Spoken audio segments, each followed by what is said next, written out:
Hey, it's Craig back in the sports cab, and I thought I'd spin another yarn for you today. When I lived in Wyoming many years ago, there was a quaint expression that went something like this: I want my mother to visit me this summer, except I don't know what day it's going to be. Now we're saying the same stuff about baseball's opening day. It's been ruined by ESPN. Every longtime fan knows the Reds get to start the season because that franchise is the oldest. Well, every longtime fan has to get over that. And I give MLB credit for keeping the fans wondering, too. Just a couple of years ago, the season began in Japan. Japan? My relatives who fought in World War II should have stormed baseball's headquarters. 3 games kicked off the season yesterday and last night, including one in 30-degree temperatures. That makes sense when you consider the Astros' Minute Maid Park is empty and it's 80 degrees here.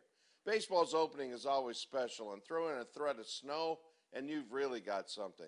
I've been lucky to go to many opening days, but all of them in Houston. I won't be at Yankee Stadium tonight because I couldn't rent a dog sled. In 1970, I didn't have an opening day ticket either, but that was at Wrigley Field, so I went to the second game. Those Cubs were really bad, and of course you can throw in another 40 or 50 years too. Second day seats always easy to get. A buddy and I were sitting in the 6th row behind the Cubs dugout. Not bad for a couple of tickets we bought from a guy in a bar across the street from Wrigley.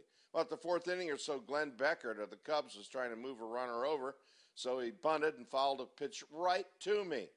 It was about 35 degrees that day with a threat of snow. I stuck my hand up to catch the souvenir. It almost broke all my fingers. It popped behind me and went into the lap of a little kid sitting just 3 rows back. I like to think I saved that little kid's life. He's old now, though, of course, and he's telling his buddies on opening day, remember that time I caught that line drive with one hand while I had a 25-cent hot dog in the other? I got to tape my Louisville Slugger. This is Craig Roberts on Click to Houston.